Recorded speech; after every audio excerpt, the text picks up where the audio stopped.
নন্দক হ্যাঁ কান্ডন দর্শক এই মুহূর্তে আমি রয়েছি দৌলত দিয়ে ফেরিঘাটে যেখানে একটি সৌহার্দ্য পরিবহনের একটি বাস যেটি ঠিক 5টার পরে কিছু সময় পরে ফেরিতে উঠতে গিয়ে সেটি পদ্মা নদীতে পড়ে যায় এবং তখন কিন্তু 4-5 জনের মতো মানুষ তারা বের হয়ে আসতে পারে।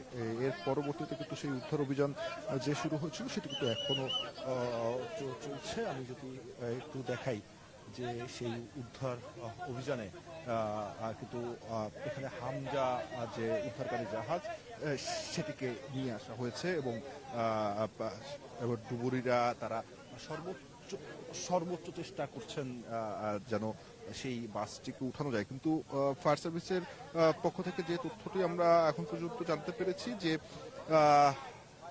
এই বাসটি যেটি সৌহার্দ্য পরিবহনের যে বাসটি সেটি কিন্তু এই যে পল্টন রয়েছে যে ফেরি সেটি নিচে ঢুকে গিয়েছে। সে কারণে সেটি উদ্ধারে কিন্তু বেশ তাদেরকে বেগ পেতে হচ্ছে এবং নদীতে যেহেতু স্রোত রয়েছে, বৃষ্টি হচ্ছে, সে কারণে কিন্তু উদ্ধার কাজ বারবার বলা যায় যে বাধাগ্রস্ত হচ্ছে।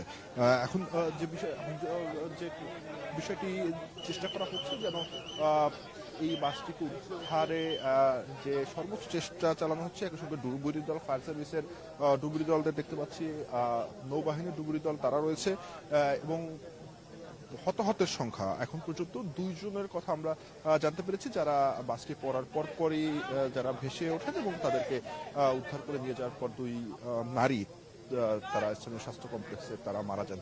কিন্তু এবং বেশ কয়েকজন, কারণ এই বাসটিতে যদি বলা যায় যে 40 জনের যাত্রী ধারণ ক্ষমতা, সেটি যদিও থাকে সেক্ষেত্রেও যদি 7-8 জন বেঁচে ফিরতে পারেন সেক্ষেত্রে কিন্তু প্রায় 30 জনের বেশি মানুষ কিন্তু এখনো নিখোঁজ।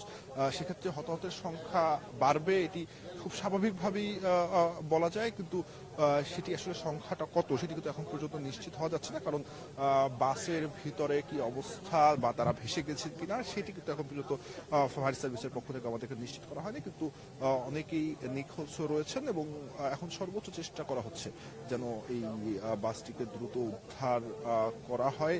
আমরা দেখতে পাচ্ছি যে উদ্ধারকারী জাহাজ যে হামজা সেটিকে নিয়ে আসা হয়েছে এবং এটি যে আমরা শক্তি সম্পর্কে জানি তাতে কিন্তু এই বাসটিকে খুব সহজেই তুলে ফেলা সম্ভব। কিন্তু যে সমস্যাটি তৈরি হয়েছে এই বাসটি ঠিক ফেরির যে পল্টন তার নিচে ঢুকে যাওয়াতে সেটিকে আসলে উদ্ধার করতে বেশ বেগ পেতে হচ্ছে, কারণ এখনো চেষ্টা চালানো হচ্ছে। আশেপাশে আইন শৃঙ্খলা বাহিনীর সদস্যদেরকে আমরা দেখেছি, তাদের মোতায়েন করা হয়েছে এবং অ্যাম্বুলেন্স রাখা হয়েছে এবং সর্বোচ্চ চেষ্টা কিন্তু করা হচ্ছে। এখন ডুবুরিরা যেটা চেষ্টা করছে